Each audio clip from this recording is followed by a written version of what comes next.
1968 সাল। আমি তখন নাজিমউদ্দিন মহাবিদ্যালয়ের ছাত্র সংসদের সহসভাপতি। হঠাৎ একদিন শ্রদ্ধেয় রাজ্জাক ভাইয়ের সঙ্গে দেখা। রাজ্জাক ভাই মানে আওয়ামী লীগের প্রয়াত প্রেসিডিয়াম সদস্য আব্দুর রাজ্জাক। তিনি বললেন, ঢাকায় এসে আমার সঙ্গে দেখা করবি, একটা জরুরি বিষয় নিয়ে আলোচনা করব। আমি ঢাকায় এসে তার সঙ্গে দেখা করি। তিনি আমাকে স্বাধীন বাংলা সংগ্রাম পরিষদ সম্পর্কে অবহিত করেন। আমাকে ওই সংগঠনের সদস্য হওয়ার জন্য বললেন। আমি জানতে চাইলাম এই সংগঠনের উদ্দেশ্য কী।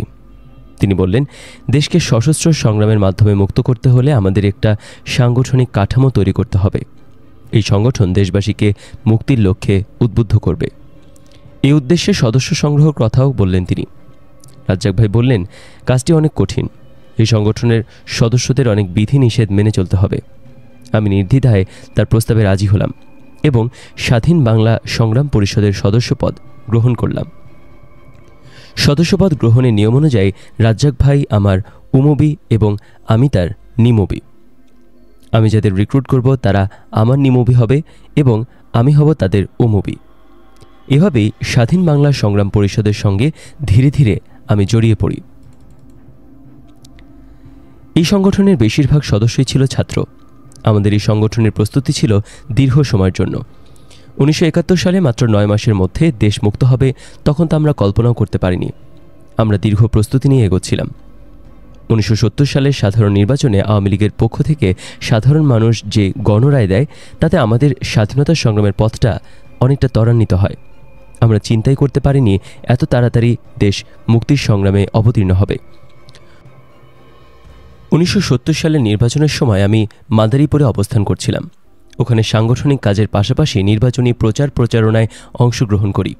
ফণীভূষণ মজুমদার সহ আওয়ামী লীগ প্রার্থীদের নির্বাচনী প্রচারণায় রাজৈর, শিবচর, শরীয়তপুর প্রভৃতি এলাকায় যাই এবং জনসংযোগে অংশ নেই। তখন একই সঙ্গে দুটি নির্বাচন অনুষ্ঠিত হয়। এর একটি ছিল জাতীয় পরিষদ সদস্য বা MNA, অপরটি প্রাদেশিক পরিষদ সদস্য বা MPA নির্বাচন। নির্বাচনে আওয়ামী লীগের নিরঙ্কুশ সংখ্যাগরিষ্ঠতায় পশ্চিম পাকিস্তানের শাসক গোষ্ঠীর টনক নড়ে। গণরায় উপেক্ষা করে তারা ক্ষমতা হস্তগতর টালবাহানা শুরু করে, যার ফলশ্রুতিতে বাংলাদেশের জনগণের মধ্যে তীব্র অসন্তোষ দানা বাঁধতে থাকে। বঙ্গবন্ধু 7ই মার্চের বক্তৃতা শেষের দিকে বললেন, এবারের সংগ্রাম আমাদের মুক্তির সংগ্রাম, এবারের সংগ্রাম আমাদের স্বাধীনতার সংগ্রাম। তখন আমাদের মনে কোনো সন্দেহ রইল না যে সশস্ত্র সংগ্রাম অনিবার্য। সেদিন রেসকোর্স ময়দানে আমি উপস্থিত থেকে বঙ্গবন্ধুর ভাষণ শুনছিলাম। সেই অনুযায়ী আমি মাদারীপুরে চলে যাই এবং সেখানে ছাত্র যুবক সবাইকে সংগঠিত করার কাজ শুরু করি। পাকিস্তানি কায়েমি স্বার্থবাদ বাঙালিদের ওপর শোষণ ও শাসন বজায় রাখতে ছিল বদ্ধপরিকর। তারা জনগণের রায় উপেক্ষা করে মসনদ আঁকড়ে ধরে রাখতে দিকবিদিক হয়ে পড়েছিল। অবশেষে 1971 সালের 25শে মার্চ রাতে পাকিস্তানি সেনারা অতর্কিতে এদেশের জনগণের ওপর হামলা চালায়। তখন আমি মাদারীপুরেই ছিলাম। রাতেই আমরা এই বর্বরোচিত হামলার খবর জানতে পারি। 25শে মার্চের পর আমাদের কার্যক্রম আরও সুসংগঠিত করার জন্য আমরা আগ্নেয়াস্ত্র চালনার প্রশিক্ষণ শুরু করি। যার যা কিছু ছিল সিভিল গান বা রাইফেল তা সংগ্রহ করে প্রতিরোধ করার চেষ্টা চলে। ওই সময় খবর পেলাম ফরিদপুরে অস্ত্র কিনতে পাওয়া যায়। খবর পেয়ে প্রথমে ট্রেজারি থেকে টাকা ওঠানোর কথা চিন্তা করলাম। পরে ভাবলাম আগে গিয়ে দেখি কী ধরনের অস্ত্র পাওয়া যায়, কী পরিমাণ টাকা লাগে, তারপর একজন এসে টাকা নিয়ে যাব। আমি আর ফণীভূষণ মজুমদার অস্ত্রের সন্ধানে ফরিদপুরের উদ্দেশ্যে রওনা হলাম। ওখানে দেখা গেল বরিশালের আব্দুর রব সেরনিয়াবাত ও ইউসুফ হুমায়ুনের সঙ্গে। ইউসুফ হুমায়ুন বর্তমানে আওয়ামী লীগের প্রেসিডিয়াম সদস্য। ফরিদপুরের ওবায়দ ভাইয়ের সঙ্গে কথাবার্তা হলো। তিনি বললেন, এখানে কোনো অস্ত্রপাতি নেই, শুনেছি কুষ্টিয়ার ওদিকে নাকি পাওয়া যায়। ফণীভূষণ মজুমদার, আব্দুর রব সেরনিয়াবাত, ইউসুফ হুমায়ুন সহ আমরা বেশ কয়েকজন আবারও ফরিদপুর থেকে চুয়াডাঙ্গায় গেলাম অস্ত্রের খোঁজে। ওখানে গিয়েও অস্ত্রের সন্ধান পেলাম না। চুয়াডাঙ্গা গিয়ে দেখা হলো মেজর ওসমানের সঙ্গে। তিনি বিডিআরে কর্মরত ছিলেন। ফণিতাকে উদ্দেশ্য করে মেজর ওসমান বললেন, আপনারা নেতৃস্থানীয় লোক, আপনারা ভারতে যান, গিয়ে দেখেন আমাদের জন্য কি সাহায্য করতে পারেন। উত্তরে ফণিদা বললেন, আমরা মাদারীপুর থেকে এসেছি অন্য একটা কাজে। এখান থেকে ভারতে গেলে লোকজন আমাকে কি মনে করবে? তাদের এই অবস্থায় রেখে চলে যাওয়াটা উচিত হবে না। অনেকবার বলার পর এক পর্যায়ে মেজর ওসমান রাগান্বিত হয়ে বললেন, আপনাকে যেতেই হবে। ফণিদা বললেন, আপনি কে? ভারতে যাওয়া কিংবা না যাওয়া আমার ব্যক্তিগত ব্যাপার। আপনি কেন আমাকে পিড়াপিড়ি করছেন? আপনি কি জানেন আমি ব্রিটিশ সরকারের রোশানলে পড়ে 26 বছর জেল খেটেছি, তবুও কোথাও পালিয়ে যায়নি? মেজর ওসমান গলা নিচু করে বললেন, আসলে আমি ওভাবে বলিনি। আমি বলতে চেয়েছি, আপনাদের সমৃদ্ধ পলিটিক্যাল ব্যাকগ্রাউন্ড রয়েছে, আপনারা শীর্ষস্থানীয় নেতা। ভারতে গিয়ে এদেশের জন্য যদি কোনো সাহায্য সহযোগিতা করতে পারেন সে অনুরোধই করছিলাম। ফণিদা তাতেও রাজি হচ্ছিলেন না। তারপর সেরনিয়াবাদ বললেন, দাদা চলেন, আমরা ভারতে গিয়ে দেখি কি করা যায়। আমিও বললাম, চলেন দাদা যাই। এরই মধ্যে খবর পেলাম ফরিদপুরে আর্মি চলে এসেছে। ওদিকে যশোর ক্যান্টনমেন্ট থেকেও আর্মি মুভ করছে। এই মুহূর্তে আমাদের মাদারীপুরে ফিরে যাওয়া নিরাপদ নয়। শেষ পর্যন্ত আমরা চুয়াডাঙ্গার দামুড়হুদা থানা দিয়ে সীমান্ত অতিক্রম করে কলকাতায় গেলাম। ওখানে শ্রীনিকেতন হোটেলের মালিক কালুর সঙ্গে দেখা হলো। ফণিদা এবং কালু দুজনেই স্বদেশী আন্দোলনের সঙ্গে যুক্ত ছিলেন, সেই সূত্রে তাদের ঘনিষ্ঠতা। ফণিদা বললেন, কালু, এই ছেলেটাকে আমার এলাকার মুক্তিবাহিনীর কমান্ডার, ওর থাকা খাওয়ার সব ব্যবস্থা করে দিবি। সেই মোতাবেক আমি ওখানে থাকি। ওখানেই রাজ্জাক ভাই সংবাদ দিলেন ট্রেনিংয়ের বন্দোবস্ত হচ্ছে। ট্রেনিংয়ের জন্য প্রস্তুত হতেও বললেন তিনি। সে অনুযায়ী আমরা যারা ছাত্রনেতা ছিলাম তারা অন্যদের নিয়ে প্রস্তুতি শুরু করলাম। রাজনৈতিক নেতারাও যোগ দিলেন আমাদের সঙ্গে। আমাদের এলাকার আরও কয়েকজন যাদের ট্রেনিংয়ের জন্য বাছাই করা হয়েছে তারা একত্রিত হলাম। এদের মধ্যে ছিলেন ফরিদপুরের শাহ মোহাম্মদ আবু জাফর।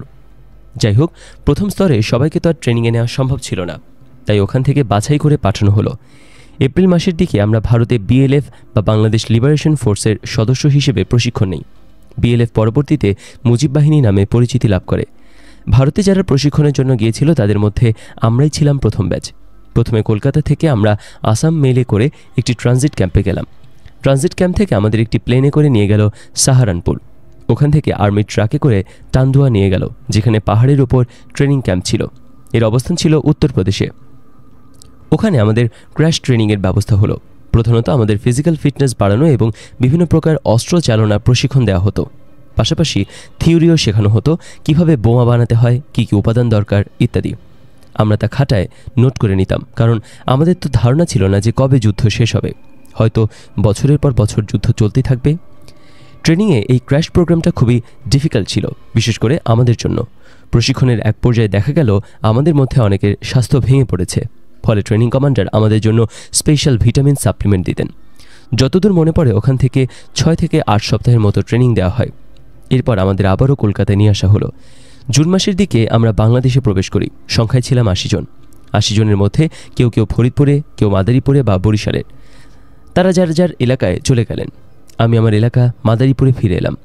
শাহ মোহাম্মদ আবু জাফর ফরিদপুরে রয়ে গেলেন। আমার সঙ্গে অন্যান্য থানার যারা ছিলেন তাদের দায়িত্ব দিয়ে স্ব থানায় পাঠানো হলো।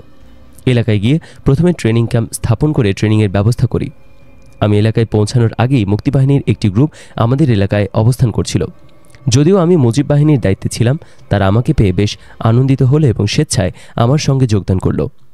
আমাদের ওখানে 2 নম্বর সেক্টর থেকে, এমনকি 8 ও 9 নম্বর সেক্টর থেকেও মুক্তিবাহিনীর সদস্যরা আসতে শুরু করলো। ছোট গ্রুপে বিভক্ত হয়ে গ্রুপ কমান্ডার হিসেবে এদের অনেকেই আমার সঙ্গে যোগদান করে। যদিও আমি ছিলাম মুজিব বাহিনীর, তারপরও আমি সিনিয়র ও সবার কাছে মোটামুটি পরিচিত এবং গ্রহণযোগ্য হওয়ার কারণে আমার সঙ্গে কাজ করতে তাদের কোনো রকম অসুবিধা ছিল না। মুজিব বাহিনীর সদস্যরা সংখ্যায় খুব বেশি ছিল না। আমাদের প্রধান কাজ ছিল লিডারশিপ দেওয়া, গাইড করা, মানুষকে বোঝানো, মুক্তিযুদ্ধের সপক্ষে জনমত গড়ে তোলা। আমি আগেই বলেছি, যুদ্ধের স্থায়িত্ব আমাদের সবার অজানা। দীর্ঘস্থায়ী একটি যুদ্ধকে এগিয়ে নেওয়া জনগণের সমর্থন ছাড়া কেবল কয়েকজন মুক্তিযোদ্ধার পক্ষে সম্ভব নয়। জনসমর্থন নিশ্চিত করার পলিটিক্যাল কর্মকাণ্ডই ছিল আমাদের প্রধান কাজ। তবে শুধু পলিটিক্স দিয়ে তো আর মানুষ ধরে রাখা যায় না যদি না তাদের শেল্টার দিতে পারি। এই কারণে তখন আমাদের কিছু কিছু অ্যাকশনে যেতে হয়েছে, যেমন থানায় অ্যাটাক করা, রাস্তায় অ্যাম্বুশ করা ইত্যাদি। 1971 সালে মুক্তিযোদ্ধাদের অনেকগুলো বাহিনী গঠিত হয়েছিল। এর মধ্যে শুধু মুজিব বাহিনী ও মুক্তিবাহিনীর কার্যক্রম ছিল সারা দেশে বিস্তৃত। অন্যান্য বাহিনী ছিল এলাকাভিত্তিক। মুক্তিবাহিনীর সঙ্গে মুজিব বাহিনীর কিছু তফাৎ ছিল। মুক্তিবাহিনী প্রথমে একটি কনভেনশনাল ফোর্স হিসেবে আত্মপ্রকাশ করে, যার সাবসেক্টর কমান্ডার ছিলেন আর্মি পার্সন। জেনারেল ওসমানী ছিলেন কমান্ডার ইন চিফ। ওভারঅল সুপারভিশনে ছিলেন তাজউদ্দিন আহমেদ। আর প্রাথমিক পর্যায়ে মুজিব বাহিনী বা বিএলএফ ছিল একটি রাজনৈতিক ফোর্স এবং এদেশের মানুষকে রাজনৈতিকভাবে মোটিভেশনের জন্য গঠিত। অনেক সময় দেখা যায় কোনো দেশ স্বাধীন হওয়ার পর ক্ষমতা চলে যায় প্রতি বিপ্লবীদের হাতে। ফলে দেশের অভ্যন্তরে শুরু হয় অরাজকতা। পলিটিক্সের পাশাপাশি সশস্ত্র সংগ্রামে যুক্ত না থাকলে লিডারশিপটা তখন হাতে থাকে না। বিএলএফ বা মুজিব বাহিনী সৃষ্টির প্রকৃত উদ্দেশ্য ছিল একটা দীর্ঘস্থায়ী মুক্তি সংগ্রামের জন্য দেশের সাধারণ মানুষকে মনস্তাত্ত্বিকভাবে প্রস্তুতি গ্রহণে সহযোগিতা করা। তাদের মুক্তিযুদ্ধের পক্ষে রাজনৈতিকভাবে উদ্বুদ্ধ করা, পরস্পরের মধ্যে সমন্বয় সাধনও ছিল মুজিব বাহিনীর অন্যতম উদ্দেশ্য। গেরিলা আক্রমণের মাধ্যমে শত্রুকে পর্যুদস্ত করা এবং জনগণকে সম্পৃক্ত করে পাকিস্তানি হানাদার বাহিনী ও তাদের দেশীয় দোসরদের গণবিচ্ছিন্ন করাও ছিল আমাদের লক্ষ্য। মুক্তি সংগ্রামের ফসল যেন প্রতিবিপ্লবীদের হাতে না যায় তার জন্য সশস্ত্রভাবে প্রস্তুত থাকাও ছিল মুজিব বাহিনীর প্রধান কাজ। সহজ ভাষায় বলা যায়, যুদ্ধের পরে দেশে যেন একটি গণতান্ত্রিক সরকার প্রতিষ্ঠিত হয় সেই দিকটিও নিশ্চিত করা। মুজিব বাহিনীর সৃষ্টি নিয়ে প্রথমে বাংলাদেশ সরকারের মধ্যে কিছুটা ভুল বোঝাবুঝি ছিল। পরবর্তীতে এই বাহিনী সৃষ্টির বাস্তব প্রয়োজনীয়তা অনুভব করে বাংলাদেশ সরকার অনুমোদন প্রদান করে। মুজিব বাহিনীর প্রশিক্ষণ ও অস্ত্রশস্ত্র সরবরাহ ভারত সরকারের পক্ষ থেকেই করা হয়। ভারত সরকারের প্রধানমন্ত্রী, ক্যাবিনেট সেক্রেটারি এসব কাজ তদারক করতেন। মুজিব বাহিনী হোক আর মুক্তিবাহিনী হোক, সবারই লক্ষ্য ছিল একটা, কিন্তু তারপরও অনেক জায়গায় এদের মধ্যে ভুল বোঝাবুঝির সৃষ্টি হয়েছে। সীমান্ত দিয়ে প্রবেশের সময় আর্মিদের হাতে অনেক দুর্ঘটনাও ঘটেছে। বিএলএফ বা মুজিব বাহিনীর নেতৃত্বে ছিলেন শেখ ফজলুল হক মনি, সিরাজুল আলম খান, আব্দুর রাজ্জাক এবং তোফায়েল আহমেদ। মুজিব বাহিনীকে 4টি সেক্টরে বিভক্ত করা হয়। সেক্টর 1-এর দায়িত্বে ছিলেন মনি ভাই, সেক্টর 2-এর দায়িত্বে ছিলেন সিরাজুল আলম খান, সেক্টর 3-এর দায়িত্বে আব্দুর রাজ্জাক, সেক্টর 4-এর দায়িত্বে তোফায়েল আহমেদ। আমি সেক্টর 4-এ তোফায়েল আহমেদের নেতৃত্বে যুদ্ধ পরিচালনা করি। আমাকে মুজিব বাহিনীর বৃহত্তর মাদারীপুর জেলার, বর্তমানে যেটা মাদারীপুর শরীয়তপুর, সেটির দায়িত্ব দেওয়া হয়েছিল। যুদ্ধ চলাকালীন আমি বিভিন্ন বিষয়ে মুজিবনগর সরকারের সঙ্গে যোগাযোগ রক্ষা করতাম, বিশেষভাবে তোফায়েল ভাইয়ের সঙ্গে। যুদ্ধের এক পর্যায়ে লক্ষ্য করলাম মুজিব বাহিনী এবং মুক্তিবাহিনীর সঙ্গে অনেক জায়গায় অনেক ব্যাপারে ভুল বোঝাবুঝির সৃষ্টি হচ্ছে। কারণ মাদারীপুরের অবস্থান এরকমই যে সেখানে 2 নম্বর, 7 নম্বর, 8 নম্বর এবং 9 নম্বর সেক্টর থেকে মুক্তিবাহিনীরা আসত। প্রত্যেক সেক্টর কমান্ডার তাদের প্রেরিত মুক্তিযোদ্ধাদের স্ব রাজনৈতিক মতাদর্শের উপর ভিত্তি করে বিবৃতি দিতেন। তাতে বিশেষ করে সেক্টর কমান্ডারদের প্রতি আনুগত্যের বিষয়টি প্রাধান্য পেত। তারা স্থানীয় কমান্ডারদের কমান্ড মানত না, যার ফলে মুক্তিবাহিনীর সদস্যদের মধ্যে সন্দেহ, অবিশ্বাস ও সাংঘর্ষিক অবস্থার সৃষ্টি হয়। আগেই বলেছি, যেহেতু আমি মাদারীপুর কলেজে লেখাপড়া করেছি, ওখানে ছাত্র রাজনীতির সঙ্গে যুক্ত ছিলাম।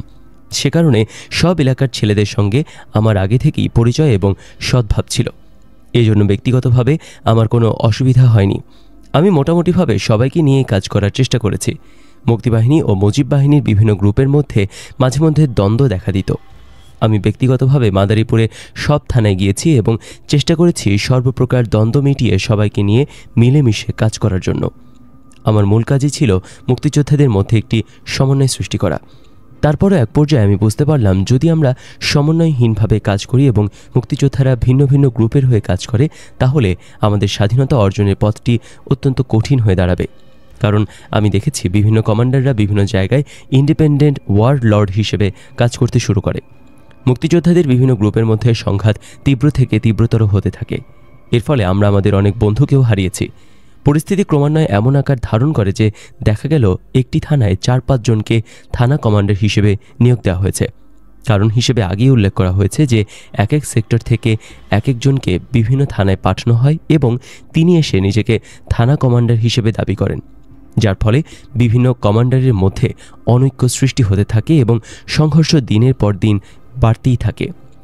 যোদ্ধারা বিভিন্ন গ্রুপে বিভক্ত হয়ে পড়ে। মুক্তিযোদ্ধাদের ছোট গ্রুপের উপর বড় হামলা চালিয়ে তাদের অস্ত্র লুট করত।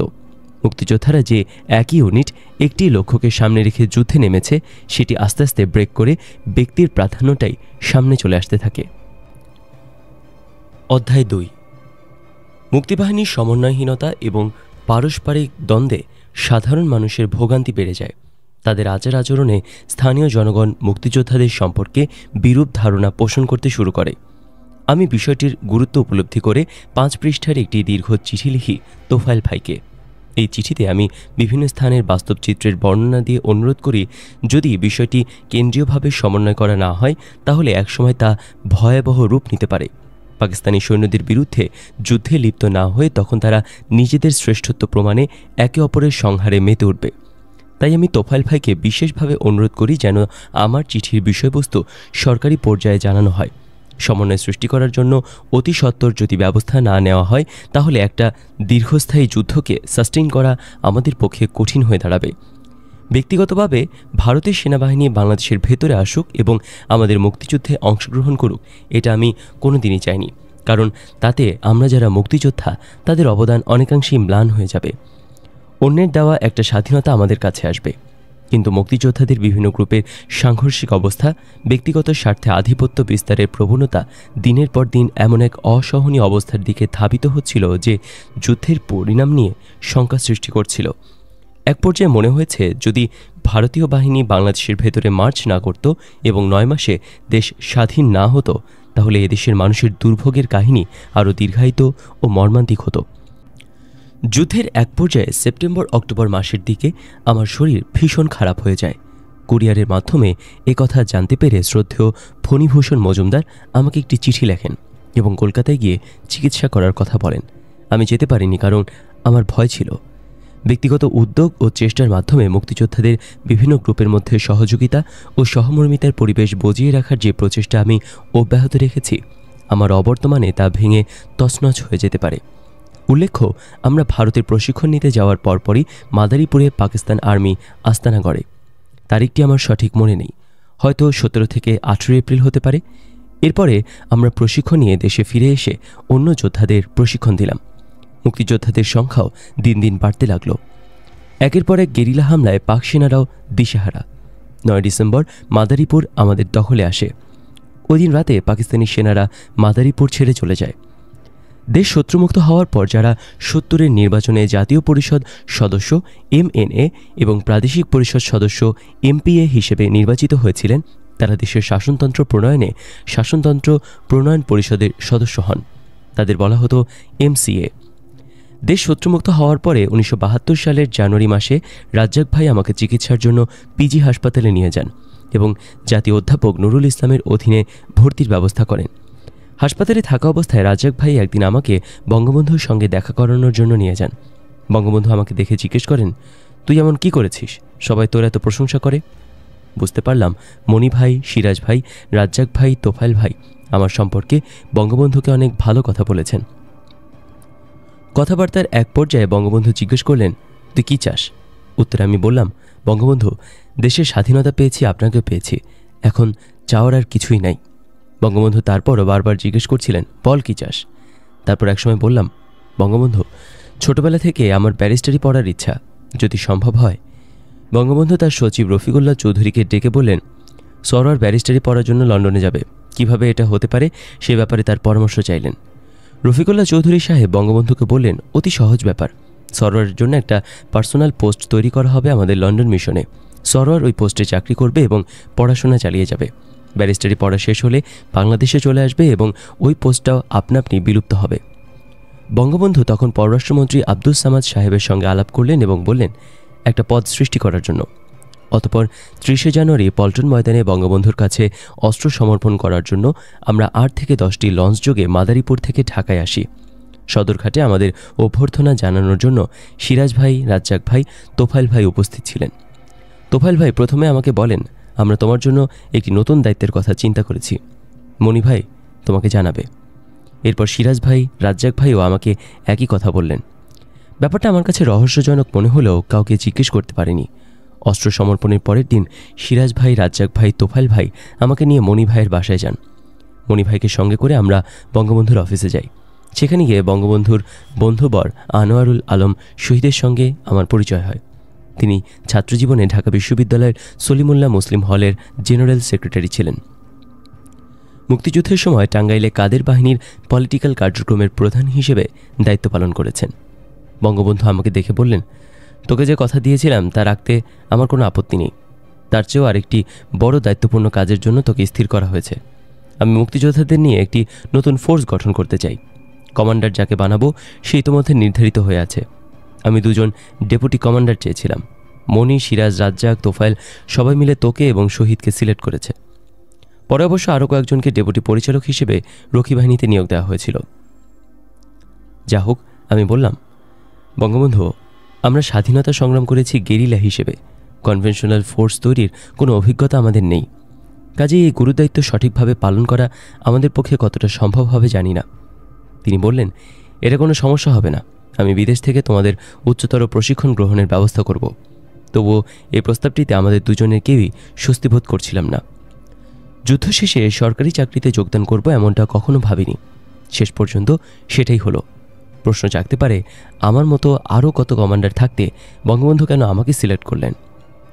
আসলে মুক্তিযুদ্ধের সময় নেতৃস্থানীয়রা বাংলাদেশের কোথায় কি হচ্ছে, কে সঠিকভাবে দায়িত্ব পালন করছে কিংবা কে করছে না ইত্যাদি সব খবরাখবর রাখতেন। তোফায়েল ভাইয়ের সঙ্গে তো আমার প্রতিনিয়ত যোগাযোগ ছিলই, মাঝে মাঝে রাজ্জাক ভাইকেও চিঠি লিখতাম। তোফায়েল ভাইকে প্রায় চিঠির মাধ্যমে বিদ্যমান পরিস্থিতির কথা জানাতাম, কি করা উচিত বা উচিত নয় এসব বিষয়ে পরামর্শ দিতাম। কোথাও সমন্বয়হীনতা দেখা দিলে সমন্বয় করার চেষ্টা করতাম। তারা আমার কর্মকাণ্ডে খুশি হয়েছিলেন। পরে শুনেছি তোফায়েল ভাই নাকি আমার লেখা চিঠিগুলো সংরক্ষণ করতেন। কেন্দ্রীয় নেতারা এক জায়গায় হলে এসব বিষয় নিয়ে আলাপ আলোচনা হতো। বঙ্গবন্ধু যখন বললেন আমি একটা বাহিনী গঠন করতে চাই, পরিচালক ঠিক করা আছে, আমাকে 2 জন উপপরিচালক দাও, তখন রাজ্জাক ভাই, মণি ভাই, সিরাজ ভাই, তোফায়েল ভাই নিজেরা আলাপ আলোচনার মাধ্যমে আমাকে এবং আনোয়ার আলম শহীদকে সিলেক্ট করেন। নির্ধারিত হলো ব্রিগেডিয়ার ANM নুরুজ্জামান এই বাহিনীর পরিচালক হবেন। আমিও শহীদ উপপরিচালক। দেশের বিভিন্ন জেলা থেকে আগত মুক্তিযোদ্ধাদের নিয়ে আমরা পিলখানায় জড়ো হলাম। তাদের সংখ্যা আনুমানিক 3000। পরবর্তীতে সরকার সিদ্ধান্ত গ্রহণ করল প্রাক্তন ইস্ট পাকিস্তান রাইফেলসের সদস্য এবং মুক্তিযোদ্ধাদের নিয়ে একটি নতুন বাহিনী গঠন করা হবে, যার নাম হবে ন্যাশনাল মিলিশিয়া এবং সদর দপ্তর হবে পিলখানা। এই বাহিনী প্যারামিলিটারি হিসেবে কাজ করবে। অল্প কিছুদিনের মধ্যে লক্ষ্য করা যায় প্রাক্তন ইপিআর সদস্য এবং মুক্তিযোদ্ধাদের মন মানসিকতার মধ্যে রয়েছে বিরাট তফাৎ। চিন্তা চেতনার দিক দিয়ে 2 ভিন্ন মেরুতে তাদের অবস্থান। ইতিমধ্যে একটি দুর্ঘটনা ঘটে। ব্রিগেডিয়ার নুরুজ্জামান এবং আনোয়ারুল আলম শহীদ ইপিআর সৈনিকদের হাতে আহত হন। এর ফলে প্রাক্তন ইপিআর এবং মুক্তিযোদ্ধা সৈন্যদের মধ্যে প্রচণ্ড গুলি বিনিময় হয়। এই ঘটনায় বঙ্গবন্ধু নিজেই চলে আসেন পিলখানায়।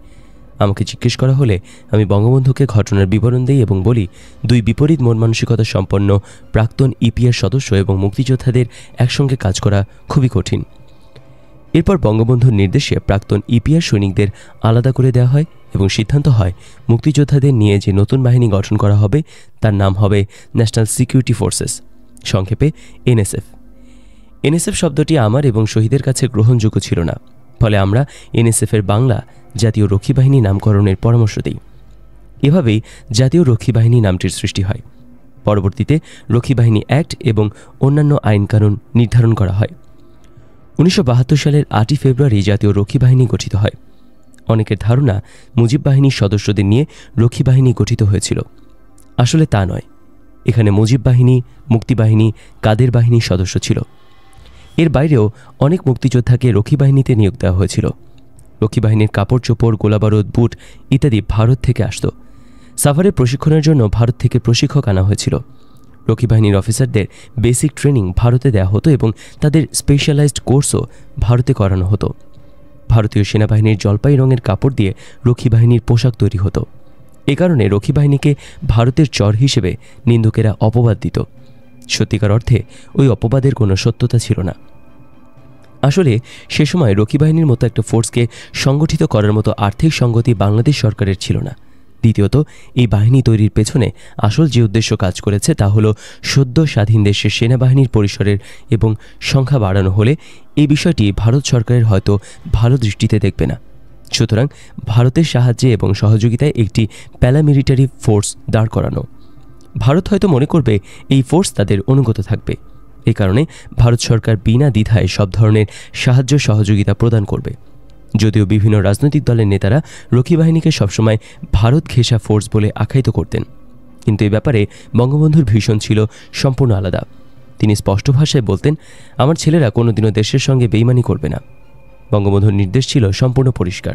তিনি বলতেন, রক্ষী বাহিনীকে সেনাবাহিনীর মতো প্রশিক্ষণ দিতে হবে, যাতে করে প্রয়োজনে রক্ষী বাহিনী সেনাবাহিনীর পাশে দাঁড়াতে পারে। রক্ষী বাহিনীর সদস্য সংখ্যা ছিল প্রায় 12,000। মোট 15টি ব্যাটালিয়ন ছিল। এর মধ্যে 12টি রেগুলার এবং 3টি ছিল রিক্রুট ব্যাটালিয়ন। রিক্রুট ব্যাটালিয়নের অবস্থান ছিল সাভার প্রশিক্ষণ কেন্দ্রে। রক্ষী বাহিনীর প্রশিক্ষণ সম্পর্কে আমরা অত্যন্ত সজাগ ছিলাম। প্রশিক্ষণ এবং শৃঙ্খলা রক্ষার ব্যাপারে কোনো ধরনের কম্প্রোমাইজ করা হতো না।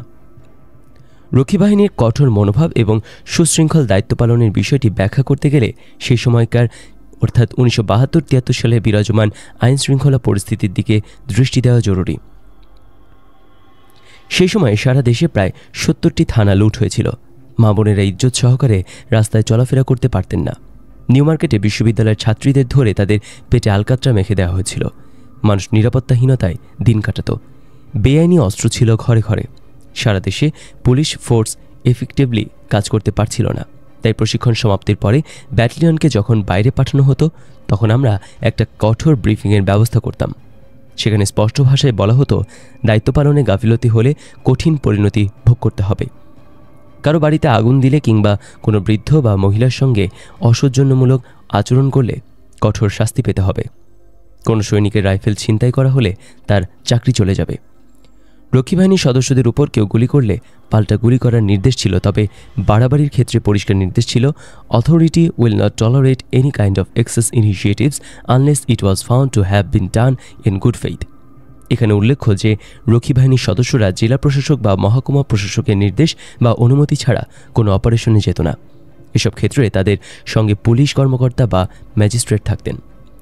আইনশৃঙ্খলার এই অরাজক পরিস্থিতিতে রক্ষী বাহিনীর দায়িত্ব পালনকালে যে কয়টি দুর্ঘটনা ঘটেনি এমন কথা বলা যাবে না। তবে বর্তমান সময়ে অনুরূপ বাহিনীর সদস্যদের হাতে এনকাউন্টারের নামে যতগুলো ঘটনা ঘটেছে, তার তুলনায় রক্ষী বাহিনীর হাতে সংঘটিত দুর্ঘটনার সংখ্যা অতি নগণ্য। মতলববাজ রাজনীতিবিদ বা স্বার্থান্বেষী মহল থেকে রক্ষী বাহিনীর বিরুদ্ধে অভিযোগ উত্থাপিত হয়েছে। এমন অভিযোগও রয়েছে, রক্ষী বাহিনী নাকি হাজার হাজার বিপ্লবীকে হত্যা করেছে। এটা সম্পূর্ণভাবে একটি রাজনৈতিক প্রোপাগান্ডা। এর সঙ্গে সত্যতার কোনো সম্পর্ক নেই। উল্লেখ্য, ১৯৭৫ সালে রক্ষী বাহিনী বিলুপ্তির পর শুধু একজন অফিসারের বিরুদ্ধে একটি হত্যা মামলার অভিযোগ আনা হয়েছিল। তাও শেষ পর্যন্ত আদালতে প্রমাণ হয়নি। যদি স্বার্থান্বেষী মহলের অপবাদ বা রটনা সত্য হতো, তাহলে ৭৫-এর পরবর্তীকালে এই বাহিনীর সদস্যদের বিরুদ্ধে শত শত গুম ও হত্যা মামলা করা হতো। কিন্তু এমন কোনো ঘটনা কোথাও ঘটেনি।